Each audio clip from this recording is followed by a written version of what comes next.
Hello and welcome to the Beat Cancer Answer, brought to you by BeatCancer.Org, the Center for Advancement in Cancer Education. We believe that 90% of all cancers could be eliminated through environmental and lifestyle choices alone, and science agrees. Unfortunately, most people don't know it. So we provide the education that can help you prevent, cope with, and beat cancer through diet, lifestyle, and other immune-boosting approaches. On every podcast, we will feature an expert who can teach us how to become part of that 90% who could prevent getting diagnosed with cancer. If you already have cancer, we have empowering information for you too. Over the past 40 years, we have helped thousands of cancer patients get back into the driver's seat when it comes to their personal journey of healing cancer and preventing future reoccurrence.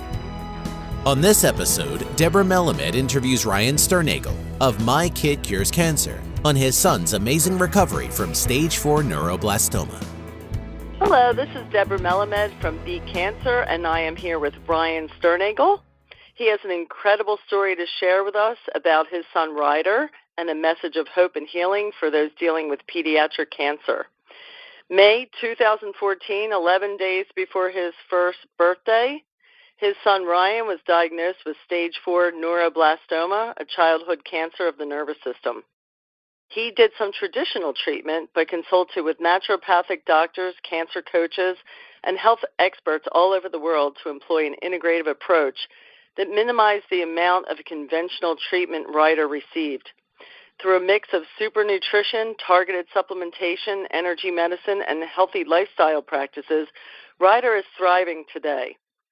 He is the founder of My Kid Cures Cancer, a website dedicated to spreading awareness and practical application of integrative approaches to cancer and how to live an anti-cancer lifestyle, especially as it applies to parents going through childhood cancer and those wanting to ensure a cancer-free lifetime for their entire family. You can find him at MyKidCuresCancer.com and on Facebook and YouTube, where there's a wealth of information and inspiration for all. So welcome, Ryan. It's so nice to have you with us today. Yeah, it's so nice to be here. I've been listening to quite a few of your shows and getting a lot out of them, and So I actually listened to some of your podcasts too. There's so much incredible information. It's been neat. We can talk about that for sure. But yeah, it's been on the podcast, just I don't know, from the patient's perspective, you hear all these different health experts and cancer experts and so on and so forth, but then you start asking yourself, okay, what am I actually going to apply and take from all these people? And, it turns out that nobody in the health and cancer community really agrees with each other on a lot of stuff. Right. That part's been neat about having the show, is getting to actually ask these people the questions that I always wanted to ask. The ketosis people, it's like, well, what about the long track record of the Gerson therapy, or right back, the Gerson people that don't want to hear about ketosis at all. It's like, well, the studies are pretty interesting and people are seeing some good, results. I certainly wouldn't just take that to the bank. But is the only thing I'm going to do. But I don't know. It's nobody has all the answers, but You're getting into the nitty-gritty, though, which is nice. You're getting that is great to ask all those questions and then try and apply it to your life. I was very moved by your story. I mean, few things really evoke the emotion that childhood cancer can. So can you tell us your story and share with us how Ryder is doing today? Yeah. So my wife, Teddy, and I got married pretty early out of college, and I don't know, I guess, as normal of a young married couple as you can be. And we had started leading up to when Ryder was born, we started getting more into trying to figure out what a healthy lifestyle looked like. We were pretty standard American through, being raised in college and that sort of thing. But just knowing we wanted to have a family and all that stuff, we started getting into natural health, and I was training for triathlons, and Teddy was into CrossFit type stuff, and we were, following kind of the health and fitness figures and cleaning up our diet and just getting more interested in natural health stuff. And so yeah, we had our son Ryder, and it was a normal first year by all accounts. And about a month before his first birthday, we were Teddy was breastfeeding him, and he just was bent over at the right angle, and she felt like this weird lump in his back. And she had me feel it, and again, you had to kind of bend him over and just feel it, just the right angle, but it was there. It was right next to his spine, and so it was very concerning. I've tried to be the reassuring, I'm sure it's nothing type thing, but I was worried, and just not knowing what it was.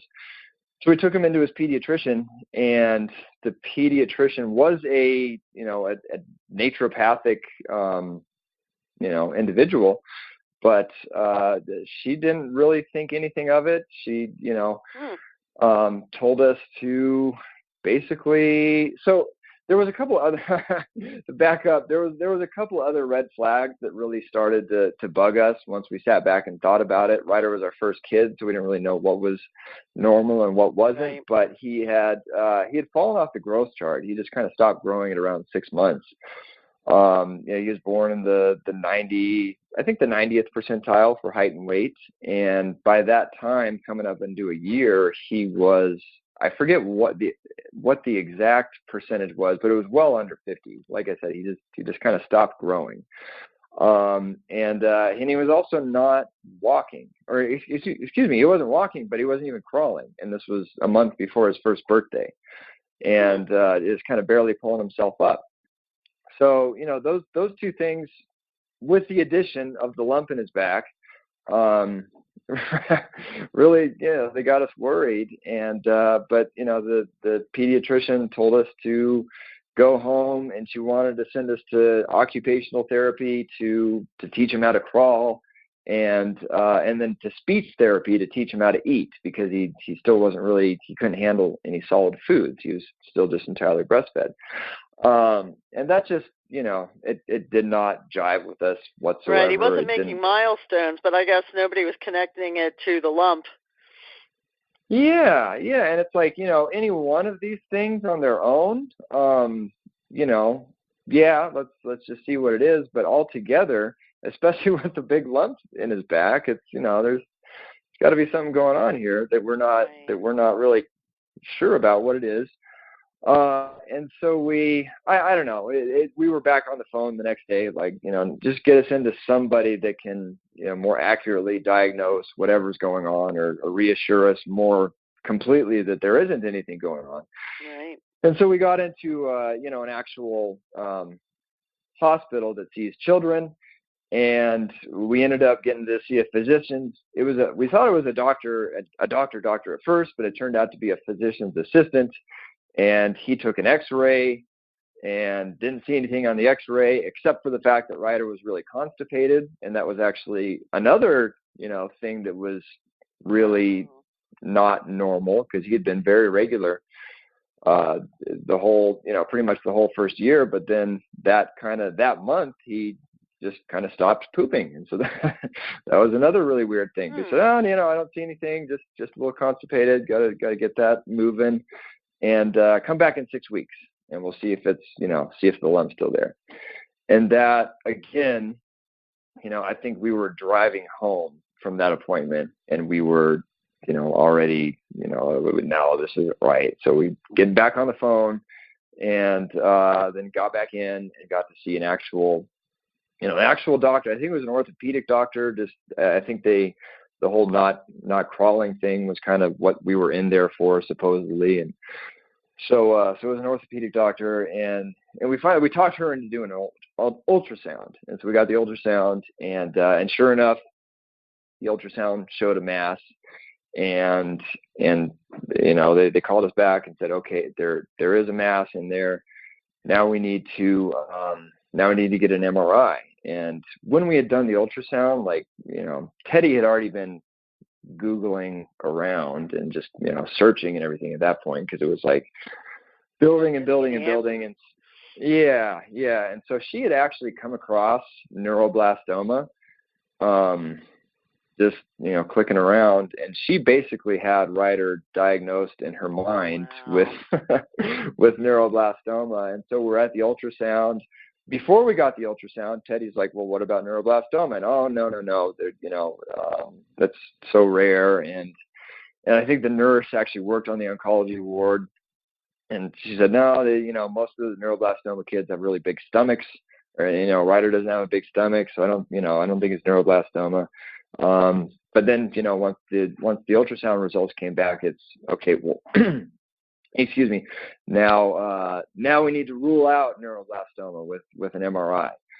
And so we go back for the MRI, and it's supposed to take 45 minutes, and 45 minutes goes by. Nobody comes back. An hour goes by, hour and a half, and it was just about 2 hours, into the MRI that was supposed to take half hour, 45 minutes, and we just, we knew we knew it wasn't going to be good. What the results were, and we could see, kind of nurses, people walking by with just concerned looks on their face whenever we'd make eye contact with someone, that sort of thing, and. So they came back in, and actually it was, the doctor and the nurse were both women, and they both, they basically had tears in their eyes. They were crying, and they said, the lump you feel in your son's back is just the tip of the iceberg.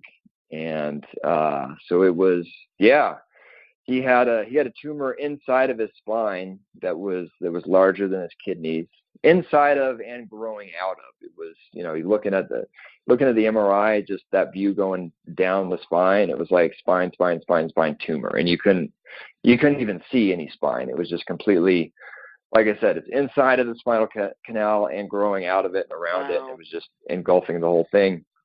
And then he also had a couple secondary tumors, and they had all metastasized into his hip bones and his spinal canal. Oh, daunting. Yeah. So that was pretty much the worst news you could. Well, there's always worse news, as I've come to find out, but it was very bad news, and it's just, it's one of those things that just completely turns your world upside down. This was all in the span of a couple of weeks, just going from being a young couple happy with their first kid, just to not knowing what's going to happen next. And that's why he wasn't crawling and wasn't growing. And that's, no, it's not because he needs occupational therapy or speech therapy. It's because he has a massive tumor inside of his spine. There is a very good message. I mean, parents have to trust their gut, because I think parents know. They know when something's wrong. So it's a good message for people, if they have a gut feeling, to keep pushing. Yeah, and actually I really should hammer that in. So that tumor was, any medical professional that has any experience with this stuff, that sees those scans, is amazed that Ryder is walking today. Really? Like, it would have done some combination of paralyzed or made him incontinent or killed him, if it had gotten, any bigger. It really already should have done that. And that was actually another thing, is he was starting to lose feeling and function in his right leg. That's, and that, I think it was the physician's assistant was kind of tickling both feet, and it's like, he was scared at first because nothing would happen on Ryder's right leg, and then oh, I got a little movement out of it, it's okay. But it's like, no, you got a little movement out of it, because he still had some feeling in there. But yeah, once we started actually realize, like, we didn't really know to look for whether his legs had feeling in them or not. But yeah, his right leg was starting to lose function. Wow. So yeah, that's our big message, is whether your kid is okay or not better than anyone else. That's right. yeah. And we just, like I said, if we had waited those 6 weeks that the guy told us to come back in 6 weeks, I don't know where we'd be today. Right. But yeah, so we dove into, all right, our kid has been diagnosed with cancer and it's not looking good. What do we do now? And we were already, like I said, familiar with the concept of holistic approaches to cancer. I mean, we just out of natural interest, we'd seen the documentary on Dr. Brzezinski and his treatment and everything he went through. We'd seen a couple of the the documentaries on the Gerson therapy and all that. So we were, we didn't know as much as I know today, 3.5 years later, obviously, but knew enough to know that there were a whole lot of things out there that the hospital did not have to offer. So did they come to you and want to do treatment right away, I guess? Yeah, it was, pretty standard. You need to be in chemotherapy yesterday. We don't even know the exact diagnosis. There's different risk groups within all the different stages, and with neuroblastoma in particular, but just, we need to get started right away. And that we knew we had to make massive action very quickly, but we also knew that we wanted to fully understand the situation and what was going to be best for Ryder long term. Right. So we did. So we got the diagnosis. We actually did get a line put in, and because we'd already heard about intravenous vitamin C and all this stuff that we knew we wouldn't be able to do without a line, right, really, on a 1-year-old. So we did get a line put in, and we did go home. And over, a lot of protest, right. But, and obviously, if you're familiar with the legalities of childhood cancer, parents don't really have a choice at the end of the day. Right. Yeah, I mean, but you do have a choice in everything else you can do. I can tell you that. But yeah, so we did take him home, and we were calling around all sorts of, clinics in Mexico and Europe, and just, we were going to do something pretty big, but it was, I think, not that night, but the night after. Ryder was sleeping in bed with us, and all of a sudden Teddy wakes up and feels him just burning up, like he's radiating heat. Oh. And then, we didn't know what was going on, but he was just kind of whimpering, and, we knew something wasn't right.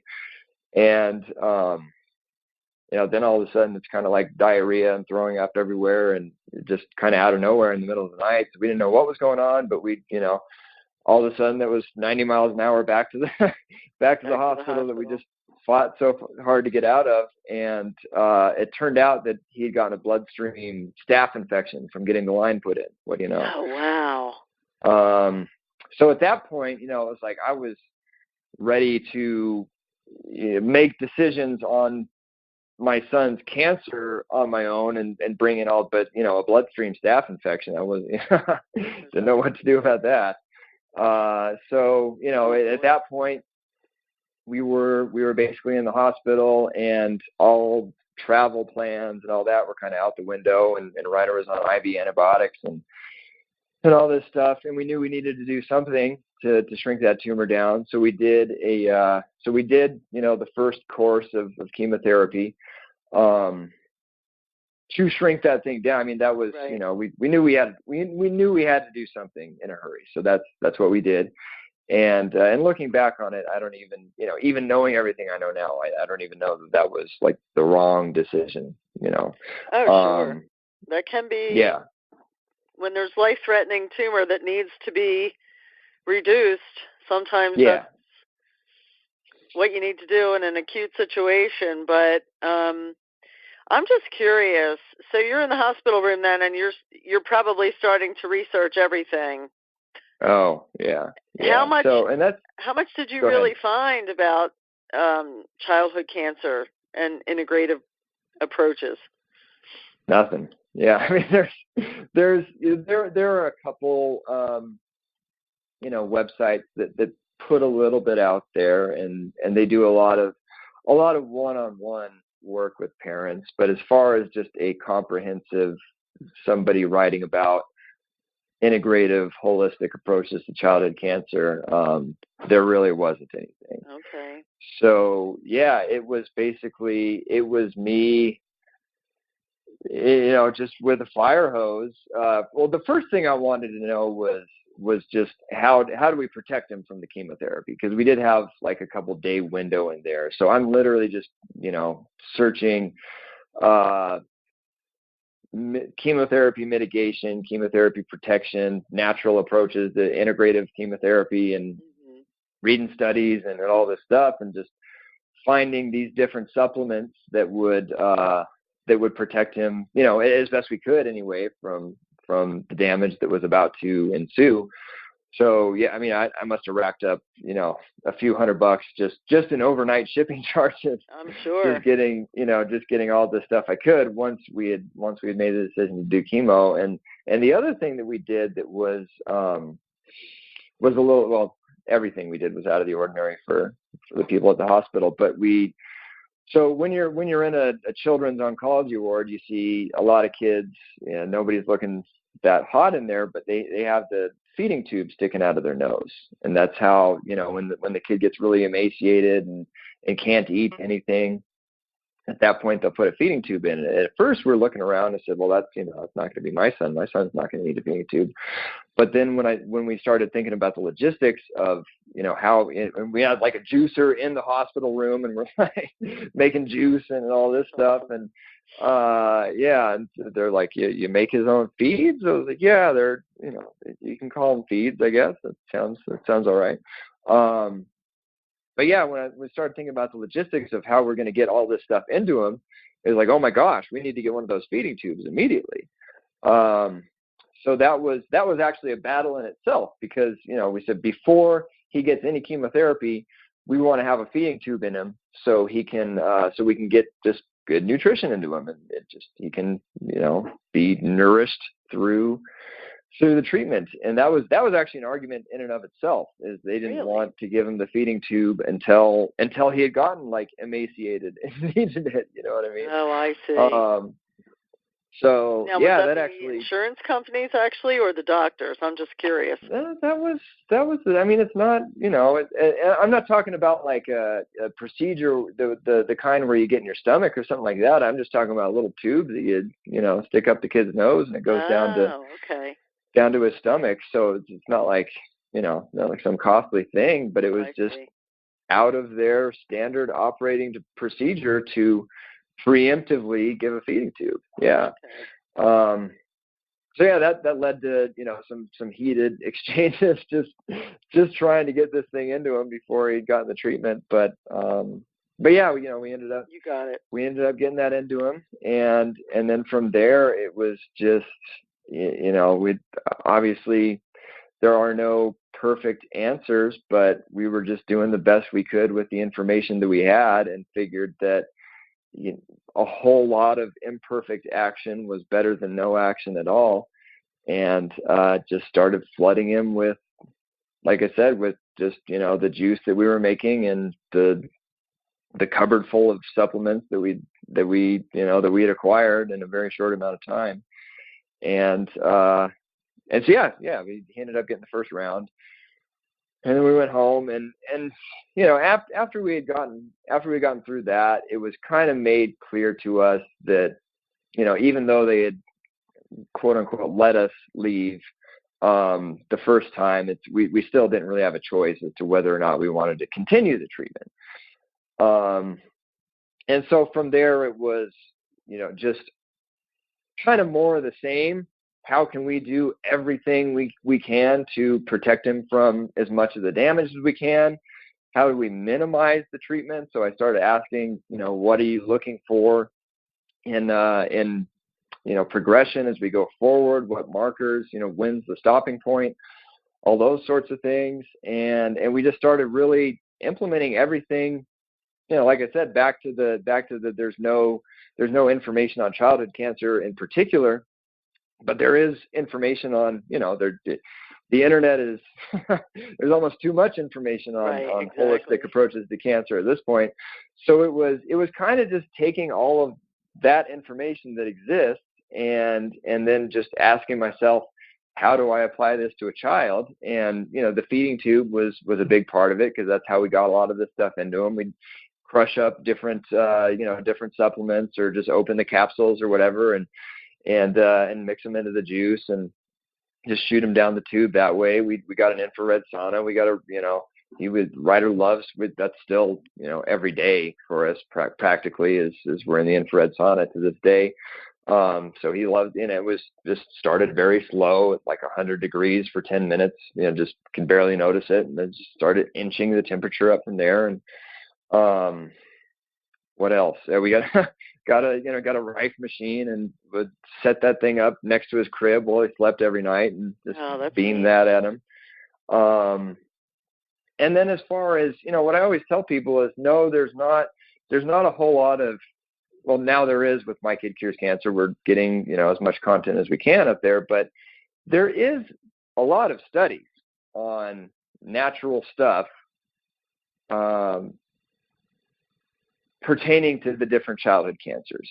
Oh, there is. So, so you can get on PubMed and, search neuroblastoma vitamin C, or, ascorbic acid or whatever, and you'll get studies on ascorbic acid being cytotoxic to cancer cells and, protective to healthy cells, just like you do with some of the other cancers. You can search beta carotene, what's in carrots and palm and stuff like that. And sure enough, there's studies on beta carotene killing neuroblastoma stem cells. Right. With the stuff you really want to go after, the chemo can't even touch. So it's, there's a good deal of information out there. There's a good deal of actual published medical literature out there on a lot of these natural, compounds and their effects on childhood cancer. So that's pretty much, that was my kind of attack plan, or our attack plan was, just going through all these different natural,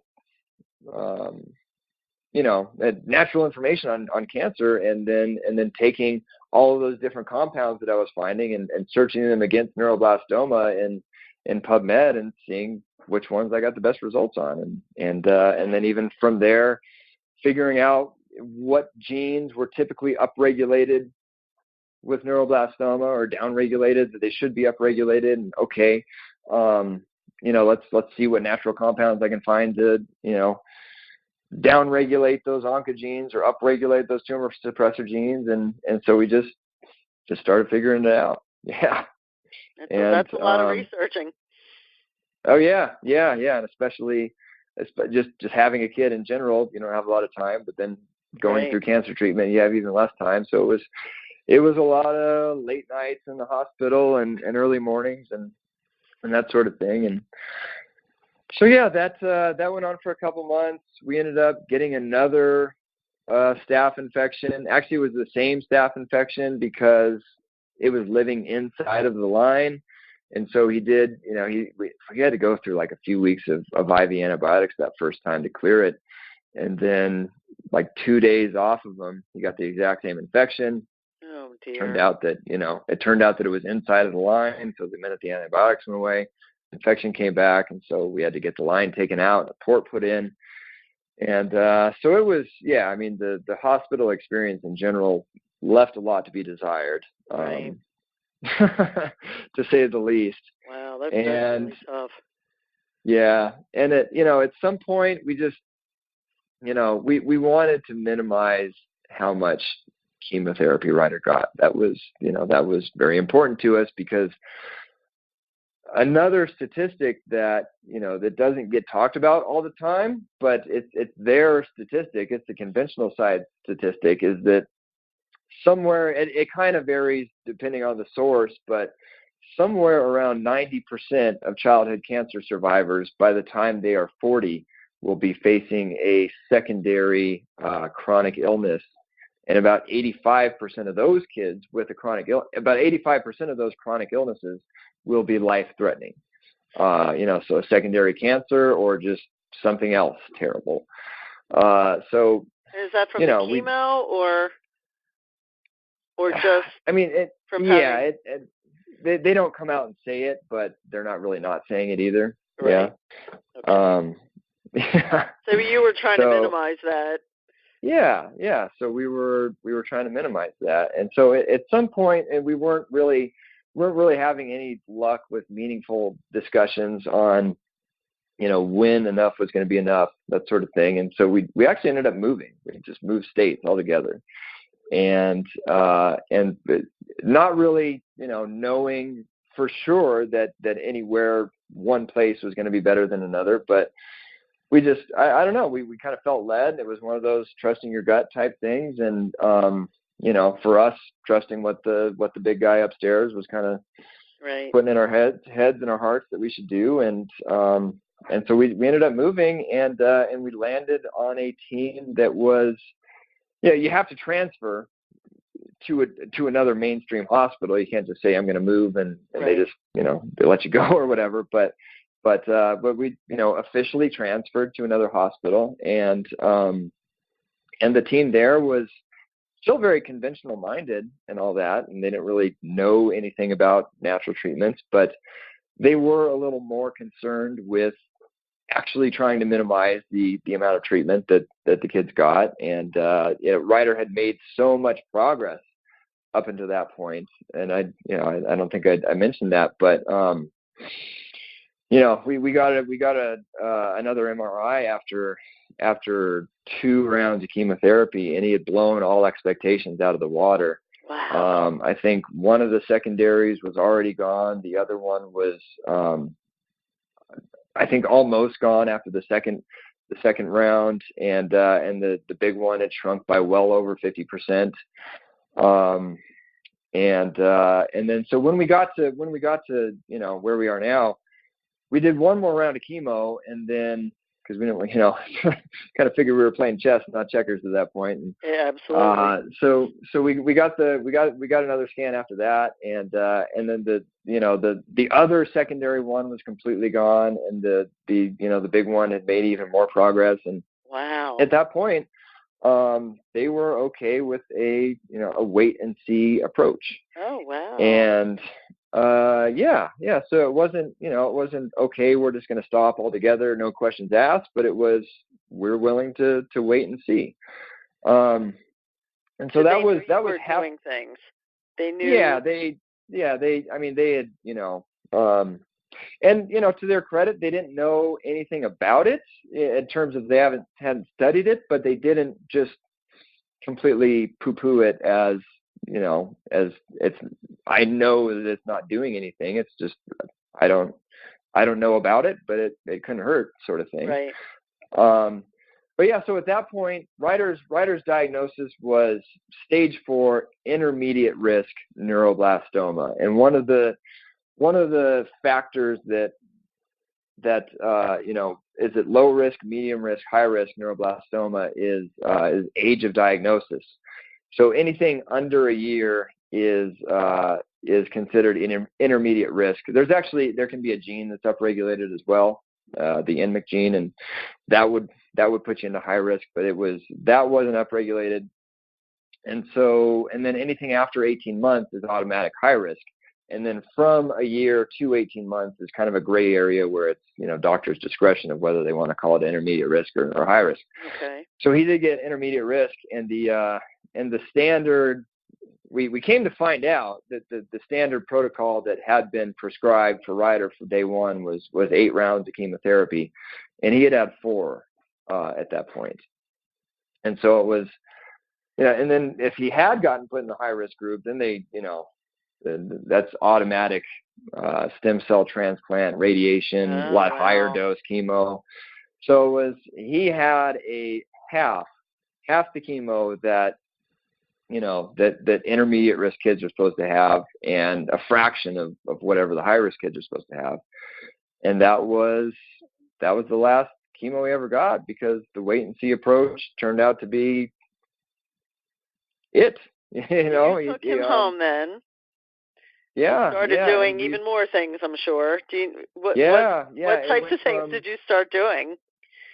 Like we already listed off some of the big ones, but we had actually had him in doing intravenous vitamin C / DMSO / some other nutrients, even right from not day one, but maybe day 5. We found out about that pretty early, and so we'd literally be going from the hospital to get Ryder's IV vitamin C DMSO.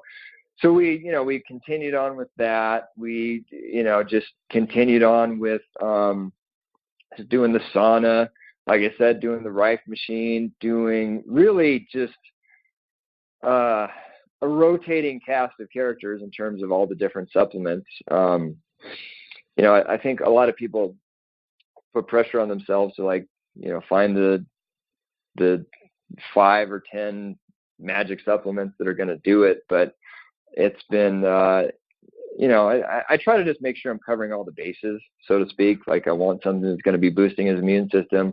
I want something that's going to be addressing epigenetic factors. I want something that's going to be helping mitochondrial function and oxygenation. And so it's all these different buckets, detoxification. So it's just kind of all these different buckets that we're, that I make sure that we're covering at any one time. The juicing has been a really big part of everything we've done. And so Ryder actually we kept that feeding tube in for a year. Okay. And it wasn't until, so I guess back up a little bit, like day 1, when they were doing all those initial scans, somebody from cardiology came into the room and said, we were looking at your son's scans, and he has a double aortic arch coming off of his heart. And it was actually wrapped around so we all have like the one main aorta, and he had 2, and they were actually wrapped around his esophagus and his trachea and compressing. Gosh.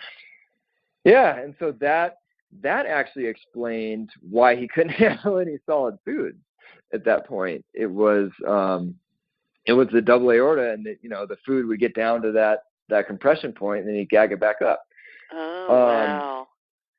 So yeah, so on top of just needing the feeding tube for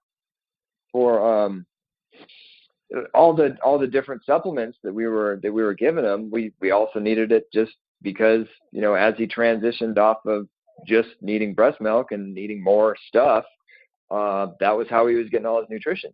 So we were literally just, mixing up, coconut milk for fat and different protein powders and fiber and all this stuff. And so it was, that was how Ryder got all of his supplements, but it was also how he got just all of his nutrition in general. And about a year out is when we finally, we got the cancer under control, because it just kind of, that primary tumor is actually still there today, but it just hasn't moved in the past year and a half or so, and it continued to shrink for quite some time after after we stopped chemotherapy altogether, just kind of slowly shrinking, and then at some point it just stopped. And everyone's, we're never going to stop our anti-cancer protocol, but it's pretty well. I feel pretty good about saying at this point that it's just scar tissue in there, because more often than not, especially with kids, when they start out with a tumor that big, they are left with some scar tissue. But he's running around, and you wouldn't know it today. But did it scare you making like these life and death decisions, taking Ryder out of the hospital and taking kind of things into your own hands? Yeah, and that was, so I guess where I was going with that was, so we did fly to Philadelphia, and that was a choice in itself, was just getting the surgery or seeing if he would kind of grow out of it and it would stop compressing at some point. But we did decide to, get that, and that was in and of itself, I mean, that was heart surgery that he had to get. Wow. And so we, found the best pediatric heart surgeon in the country, and it turned out he was in Philadelphia, so we flew out there and stayed out there for a month. And Teddy actually has family over there, so that worked out. But yeah, I mean, was it scary? I mean, the whole thing was scary, yes, but at the same time, I always knew that nobody cared about the outcome more than I did, or more than we did, I should say, Teddy and I. And I always knew that I didn't necessarily have all the answers, but I wanted to be the guy finding the people with the answers. And ultimately, I kind of like liken it to being you're the CEO of your kid's health. Absolutely. You know what I mean? The CEO he's not necessarily the finance guy. He's not necessarily the marketing guy. He's not necessarily the sales guy, but he's going to be bringing in all of those different specialists to make the organization the best he can. And he's also operating within certain laws. You know what I mean? Right. But at the end of that's kind of how I've always seen it is I want to be the one taking in all of these, curating these experts and at the end of the day, seeking wise counsel and making the best decisions we can based off of that counsel. So yeah, I mean, obviously just your kid having cancer and not knowing what's going to happen minute to minute, that can be very scary and very stressful. But yeah, it's just something that we always knew we wanted to be the ones in the driver's seat. And it feels a lot better to be doing everything you can and constantly making those decisions and trying to do all this research and everything than just sitting back helpless and not doing anything. At least you were in control and making the choices that you wanted to make. Yeah, and it almost does take your mind off of the situation when it's like, I'm too busy to be scared. You know what I mean? I got calls with different naturopath people all over the world and trying to do all this research on PubMed and everything. It's, that if nothing else, it's sure a great way to keep your mind occupied. Yeah. And how did you manage with such a small child to implement all the things you needed to do? That must have been kind of difficult. Yeah. Just a lot of trial and error, really. It's just, I don't know. I guess when you know bad enough what you want to make work, you'll find a way to make it work. Right. You know what I mean? And it wasn't perfect. It by no means was perfect. And, there were times where we might have pumped too much juice into him and he threw up or, that sort of thing, or just the tube got clogged and there were a lot of, but you did the best you could and we did the best we could. Fine-tuning it. Yeah. And it's just about, coming back day in, day out, hour in, hour out, and just doing the best you can with what you got. And so, yeah, like I said, I mean, it was, taking, obviously, I mean, even just finding the right dose for an adult of things. When you can read an article about like how good curcumin or turmeric is for cancer, but then it's like you get to the end of the article, it's like, okay, well, how much do I actually take? Right. And that's not even really clear. Just doing your own research. So you got to find the therapeutic dose of things. And then, all right, so now I've found the therapeutic dose for an adult. Let's, do some calculations on, what percentage of a 150-pound adult is my, 20, 30-pound kid. And, all right, well, maybe I'll just apply that percentage to the therapeutic dose I found for an adult and maybe round up a little bit for good measure. But yeah, it's just, a never-ending thing. You're always improving. A schedule's been really big for us, and I think it's really big for not only parents going through childhood stuff, but even adults or just anybody really wanting to live a healthy life for that matter. But it's, we had all of these different therapies that we wanted to implement and all these different supplements and everything, but it's, you don't just think to do all this stuff in an orderly fashion. So we literally have like, all right, Ryder wakes up, he's going to get XYZ. Then those are the empty food the supplements, and then he's going to have breakfast, and we'll take him with food supplements with breakfast, and then we want to get him outside in the woods. Yeah, it's not even just the supplements. It's you start reading about the research the Japanese have done on forest bathing. I don't know if you've looked into that, but that's like a free immune boosting supplement right there. It skyrockets the immune system and a whole bunch of other measures of wellness and all that. So all right, we want to be sure to get Ryder out in the woods. So let's put that on the schedule. And even, I don't know, even ask you to walk us through a typical day. I'm sure you still have a protocol that you're doing. Yeah. I mean, and this is, and that's, I just wanted to know before I forgot, it was even when we were inpatient in the hospital for weeks at a time, we still made sure to get him, just out on, there was a little trail by the hospital. And it was literally wheeling the hospital pole and all. We were, quite the sad sight, I'm sure, out on this trail with all these joggers and people pushing their kids in strollers and stuff. But we made sure to get him out just because we knew that was good getting for him. Some sun, some vitamin D, and some nature. Yeah, like you said, getting close to nature is supposed to be the key. Yeah. So I mean, today it's a lot of that same type of stuff, but we've just kind of integrated it into our lifestyle. Ryder will wake up. I try to let him sleep as much as he needs to sleep, because that is good, sleep. But then when he does get up, he and his sister both, he'll take right now he's on a product called Cyto Detox, which is like a, detoxification type thing. And that you don't want to take that around other supplements. So, he'll get that right when he wakes up, and he'll slam, I try to just get him a whole lot of water right when he wakes up. And, we do the obviously, filtered and a little structuring water unit and that sort of thing. But I've read about them. Yeah. So just try to get a lot of water into him from, just right from the start.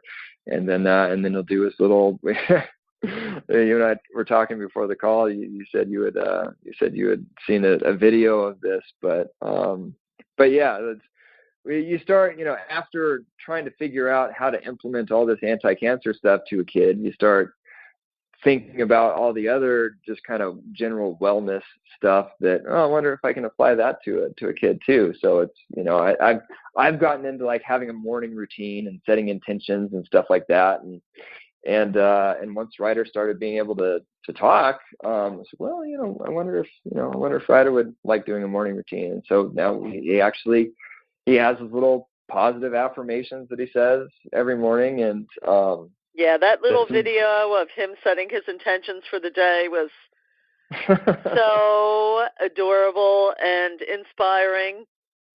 I was really blown away. Yeah, people have gotten a kick out of that one, and that's so positive. I don't know. That's yeah. And so it's the affirmations and some breath work. We do deep breathing exercises kind of throughout the day. And what then? I think we'll usually hit some rebounding, do some trampoline jumps. That's awesome.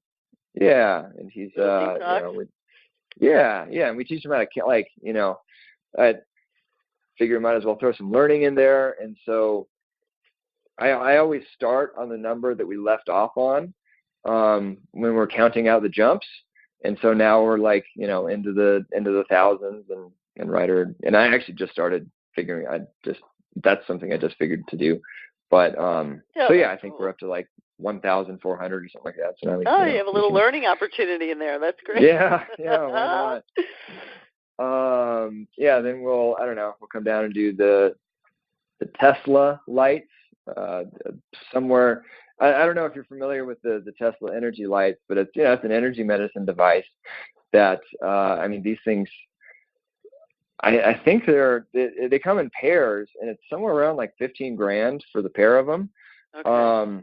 We had started Yeah, before My Kid Cures Cancer even, and I guess, where did My Kid Cures Cancer come from is something I didn't even address, but we had Ryder's Fighting for Ryder Facebook page. That's kind of what you do when you start, when you're going through childhood cancer, is most of these parents will start a Facebook page for fundraising and support and so on and so forth. And we did that. It was Fighting for Ryder, and a lady who was following everything that we were posting about everything we were doing.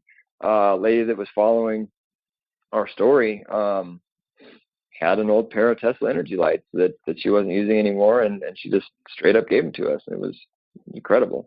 Really? I don't know much about that. Were they helpful?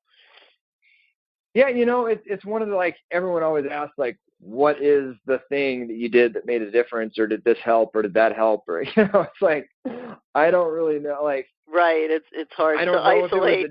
Everything was working together. These 10 supplements, but not these 10. I have no clue. All I know is we're going to do as much as we possibly can for this kid. And but that being said, I sit in there, you kind of sit between the two of them.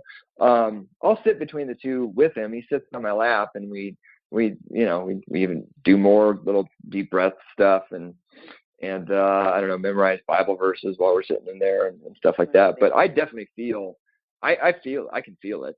You feel like some sort of energization. What's the word I'm looking for there? Some sort of energizing thing is happening to your body for sure. That's wonderful. Yeah.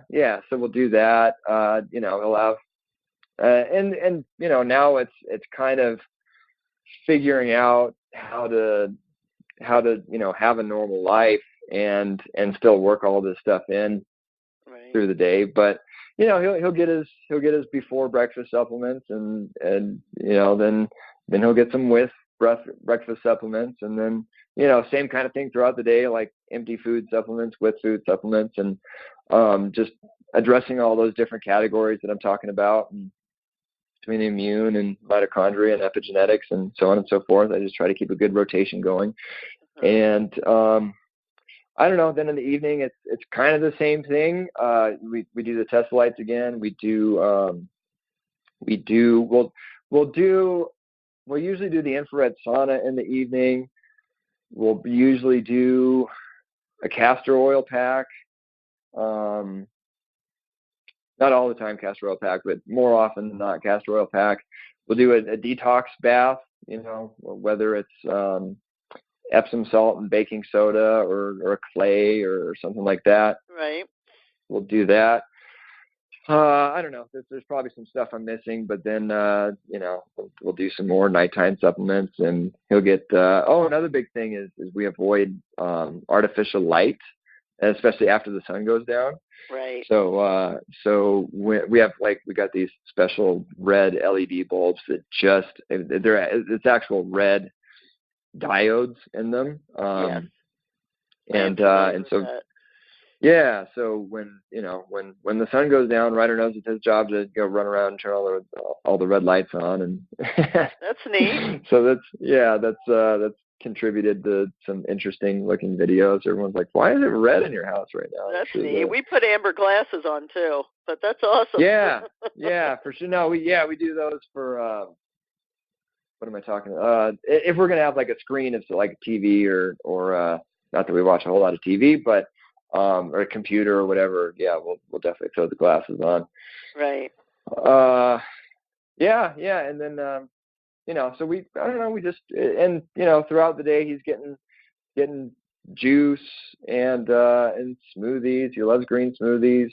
And now his sister's doing all this stuff too, and that's the other thing is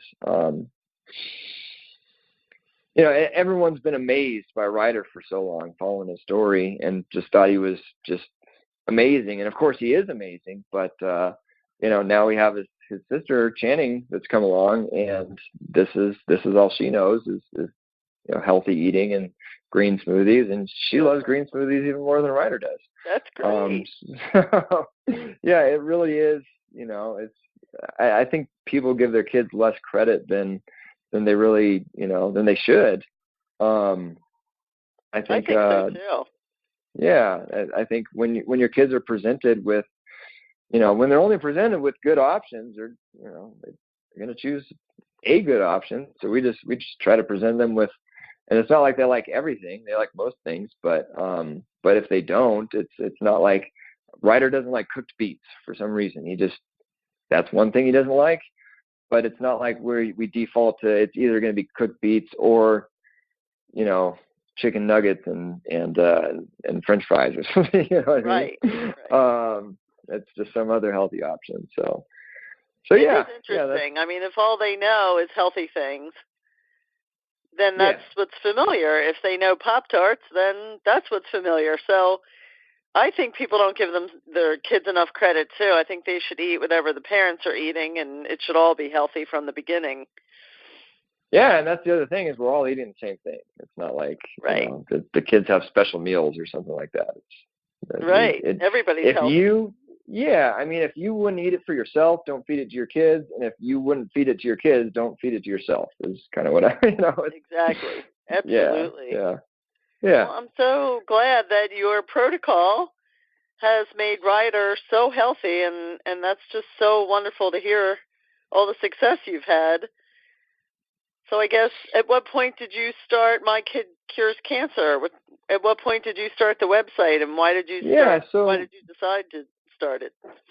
Yeah, so I kind of alluded to it along the way, but Ryder's Facebook page just continued to grow and attract a following of just people that were inspired by the story, that wanted to live healthier lives for themselves and their families, and obviously just a whole ton of people going through cancer and people going through childhood cancer, especially that, we were kind of the first people posting about, because there's a lot of childhood cancer pages in general, but we were the only childhood cancer page like, here's Ryder getting intravenous vitamin C, and here's Ryder taking his green juice and all this stuff. So I mean it attracted a very natural health minded following pretty quickly, and also just a whole ton of questions from different parents of kids going through cancer and different people going through cancer themselves, and just on everything we were doing and how we were doing it and why we were doing it and all this. And at some point it just made sense to start an actual website. And so that's what we did. And I started writing articles about everything we were doing. And it even helped me just really to even, I was researching all this stuff and had it all in my head, but actually kind of typing everything out just helped solidify my understanding of everything we were doing that much more, and made me that much more confident in everything we were doing for Ryder. So it was, we've tried to help as many people as we can, but it's also been helpful for us just to kind of keep us on our game, so to speak. We just started writing articles about everything we were doing, and now we have the My Kid Cures Cancer Facebook page, and since then it's just kind of taken on this life of its own of just people. Obviously we're not the only parents that are looking for this type of information, and so now there's a place that parents can go, and just in general, I think Ryder has inspired a whole lot of people, even people not going through childhood cancer, that just want to live, want to provide the healthiest life they can for their family. I think Ryder's inspired a lot of those folks too, and so video has gotten to be a big part of what we do more and more. And you're doing a lot of podcasts. I've seen you have a lot of podcasts.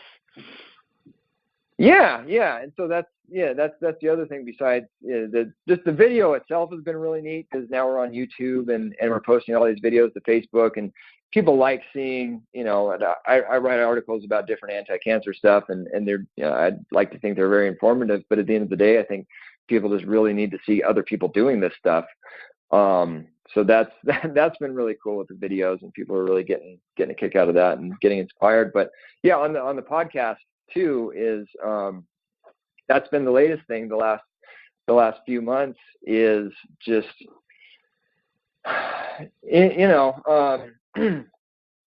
I'd always listened to podcasts, and podcasts have been a big big part of where I've gotten so much of my ideas as far as the natural health stuff that I wanted to implement.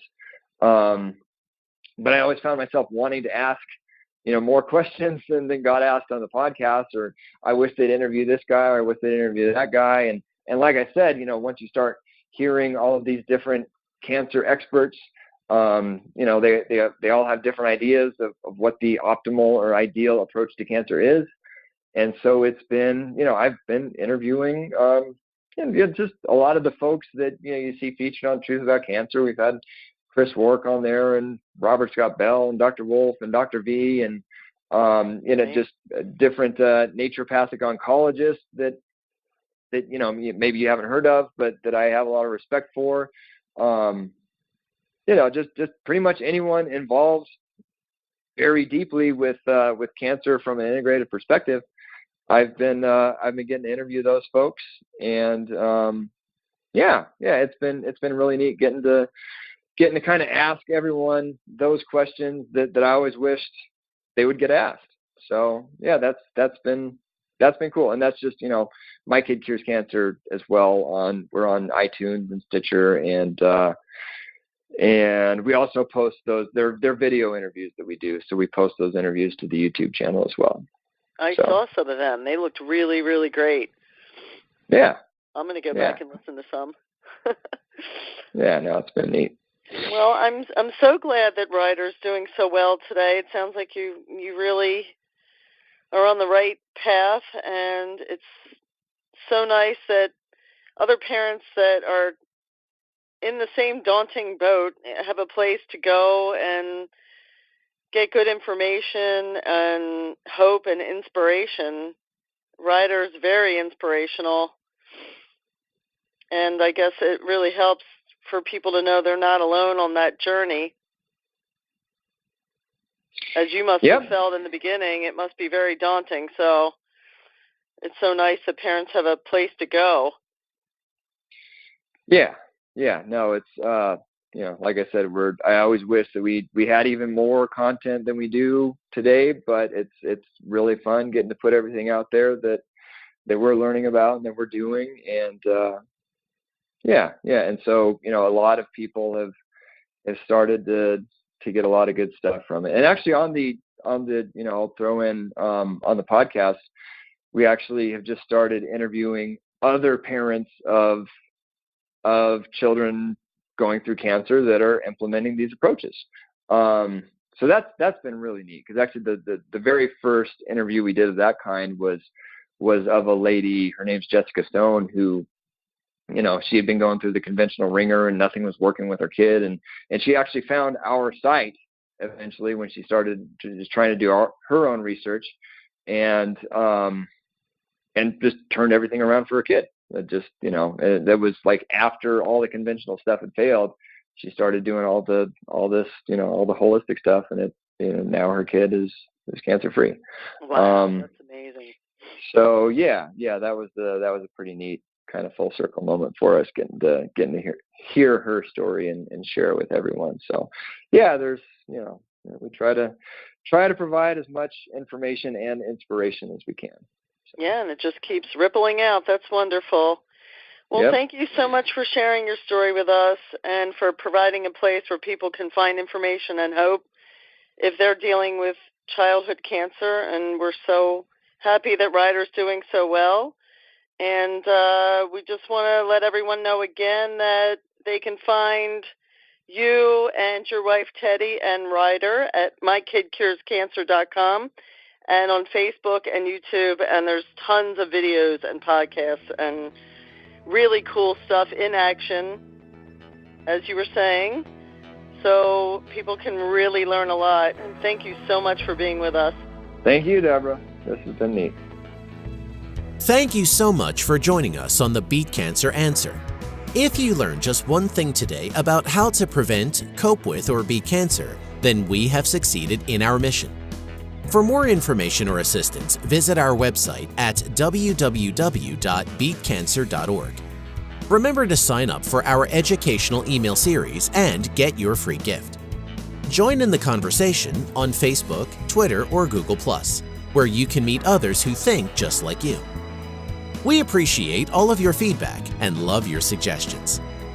Please also remember to rate us on iTunes. Your positive ratings help us to get discovered so we can save more lives. Thank you again for listening, and best wishes for good health from all of us at BeatCancer.Org.